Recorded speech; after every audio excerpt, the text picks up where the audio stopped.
NDA కూటమి తెలుగుదేశం అభ్యర్థిగా పుంగనూరు నియోజకవర్గంలో నేను నామినేషన్ చేయడం జరిగింది. ఇక్కడ ప్రజలు ఆశీస్సులు, భగవంతుడి ఆశీస్సులు నాకు ఉంటాయని చెప్పి నేను నమ్ముతూ ఈ నియోజకవర్గానికి ఇంతవరకు ఇక్కడ మంత్రి గారు ఎక్కడ పనులు అక్కడ అసంపూర్తిగా వదిలేసి అన్నీ కూడా అసంతృప్తిగా ప్రజలను, పుంగనూరు ప్రజలను అవుతానేమి, పుంగనూరు నియోజకవర్గంలో అవుతానేమి అసంతృప్తితో కొట్టిమిట్టాడుతున్నారు.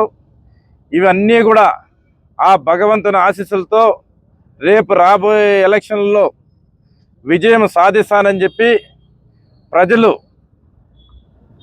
అభిప్రాయం మా వెంట ఉంది కాబట్టి మేము గెలుస్తానని చెప్పి పూర్తిగా విశ్వాసం నాకు ఉంది కాబట్టి ఈ పుంగనూరు నియోజకవర్గం అయితేనేమి, ఈ పుంగనూరు పూర్తిగా పట్టణంలో అయితేనేమి ఇక్కడ జరగవలసిన కార్యక్రమాలన్నీ కూడా నేను గెలిచిన తక్షణమే ప్రజలకు చేస్తానని చెప్పి ప్రతి పని కూడా, ప్రతి ప్రాంతం కూడా ఇక్కడ పుంగనూరు పట్టణంలో తిరిగి అన్ని సమస్యలు కూడా గుర్తించి ఈ ఎలక్షన్లో విజయం సాధించిన వెంటనే నేను పూర్తిగా ఈ పనులన్నీ అసంతృప్తులను చేస్తానని చెప్పి పుంగనూరు ప్రజల అందరికి కూడా నేను ఒక మాట ఇస్తున్నాను.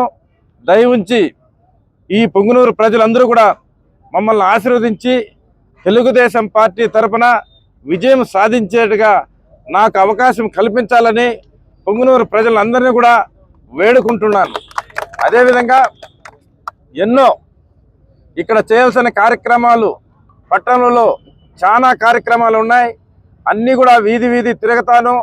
అన్ని కార్యక్రమాలను గుర్తించి తెలుగుదేశం పార్టీ ఈ రాష్ట్రంలో రావడం తథ్యము. చంద్రబాబు నాయుడు ఈ రాష్ట్రానికి ముఖ్యమంత్రి అయ్యేది ఖాయము.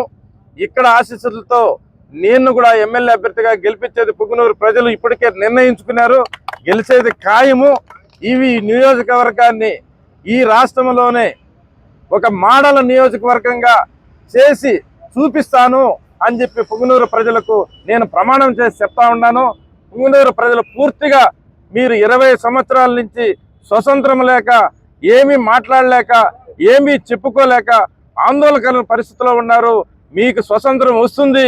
25 రోజుల తర్వాత ఈ నియోజకవర్గానికి ఒక బ్రిటిష్ పరిపాలన పోతా ఉంది, ప్రజల పరిపాలన వస్తుందని చెప్పి పూర్తిగా నేను ప్రజలకందరికీ ఒక మాట ఇస్తా ఉన్నాను. మీరందరూ కూడా దయ ఉంచి తెలుగుదేశం పార్టీని గెలిపించి నా విజయానికి తోడ్పడాలని చెప్పి, చంద్రబాబు నాయుడు ముఖ్యమంత్రి చేయాలని చెప్పి కోరుకుంటూ సెలవు తీసుకుంటున్నాను. జై హింద్, జై తెలుగుదేశం, జై జనసేన.